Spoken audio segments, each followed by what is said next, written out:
सिकदरी hard and power में की गई घोटाला के जांच को लेकर सीबीआई ने मामला दर्ज कर लिया है। इस मामले में विधायक सरयू राय ने कहा कि मामले में मुख्यमंत्री से लेकर कई जगह उन्होंने शिकायत की थी। आज भी बिजली विभाग वैसी ही कार्यशैली बनाकर कार्य कर रही है। विभाग द्वारा अनियमितता बरतने, टेंडर अधिक दाम पर देने और खराब सामान की खरीदारी करने जैसी रवैया अपनाई जा रही है। सीबीआई ने बहुत लेट किया चार्जशीट दाखिल करने में। मैंने इस मामले को 2012 में उठाया, सारे सबूत इकट्ठा किया और बताया कि जो हमारा सिकदरी हाइडल पावर प्रोजेक्ट है, उस हाइडल पावर प्रोजेक्ट के मेंटेनेंस के लिए, ओवरहॉलिंग के लिए भेल है भारत सरकार की संस्था, भेल के साथ मिलकर काम करना था इन लोगों को। और उसमें जितने भी इक्विपमेंट लगे, सही इक्विपमेंट लगा ही नहीं गए।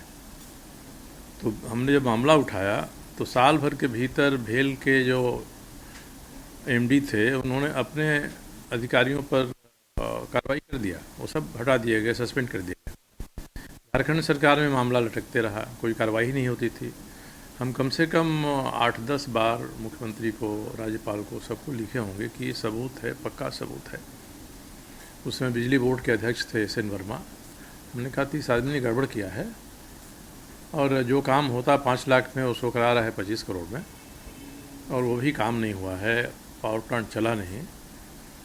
तो सीबीआई ने एक मामला तो दर्ज किया, बस सीबीआई में बहुत सुस्ती रही। 1-2 डायरेक्टर बीच में आए जिनकी छवि अच्छी नहीं थी, उन लोगों के समय में भी ये मामला सुस्त पड़ा रहा। अब सीबीआई ने पिछले 2 महीना पहले यहाँ सरकार में भेजा था कि हमको मुकदमा चलाने की अनुमति दीजिए, सरकार ने दे दिया है और मुकदमा चलाएंगे, इन लोगों पर कार्रवाई होगी। सारे के सारे लोग, पुख्ता सबूत है इसमें। कितना का मामला सर, कितना इसमें जमा हुआ? इसमें हम अभी कागज़ अपने दफ्तर से हमने कहा है निकाल दें, मगर मुझे लगता है कि 20-25 करोड़ का होगा अंदाजन। जो हमारा कागजात आ जाएंगे तो पूरी चीज़ें साफ हो जाएंगी उसमें। इनका कार्यकाल का सर?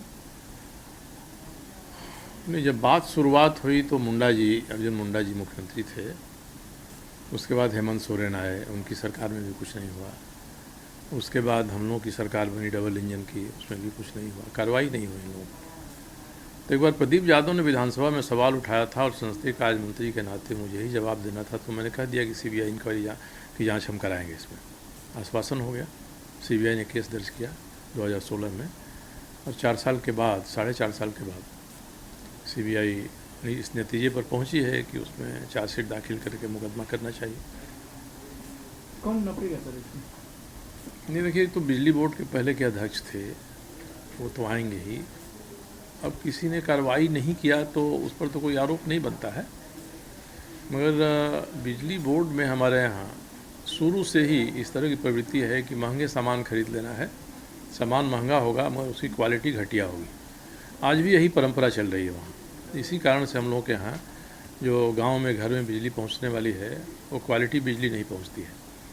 और एक ही हाइडल पावर प्रोजेक्ट था बड़ा, यहाँ सिकदरी में लगा था, 1965 में लगा था। उसकी ओवरहॉलिंग थी, और मुझे लगता है कि 5 साल पहले जो काम हुआ था बहुत कम में, 1-2 करोड़ में, उसी काम को कराने के लिए बाद में जो ये योग्य था, जो ठेकेदार के पास योग्यता नहीं थी, और जिस ठेकेदार ने दूसरे से काम कराया उस ठेकेदार को काम दिया। नॉर्थ इंडिया ईस्टर्न कंपनी कोई था, उससे कराया था इन्होंने काम। और मैंने सारे कागज़ जुटाए, साबित हो गया 12-13 तक ही, पर कोई कार्रवाई किसी सरकार ने इसके ऊपर किया नहीं। और आज भी बिजली विभाग में जो काम हो रहे हैं उससे कोई कार्रवाई नहीं हो रही है, तो इसीलिए बिजली की हालत ख़राब है। तो उस समय जो हुआ उसके कारण तो सिकदरी पावर प्लांट भी बैठ गया और काफ़ी दिन तक बैठा रहा, उसका कोई उत्पादन ढंग से नहीं हुआ। तो इससे राज्य की सरकार को भी नुकसान हुआ, जनता को भी नुकसान हुआ, और बिजली के उत्पादन का भी बड़ा नुकसान हुआ। एक मालिक प्रसाद यादव थे जो ऑल इंडिया इलेक्ट्रिसिटी फेडरेशन के महामंत्री थे या सदस्य थे, उन्होंने इसमें बहुत सहयोग किया। कई लोगों ने मदद किया कागज़ दिलाने में, जुटाने में, और एक एक आदमी जानता था ये गलत हो रहा है या गलत हुआ है, और पता नहीं जानबूझकर भी कोई कार्रवाई लोगों ने किया नहीं इसमें।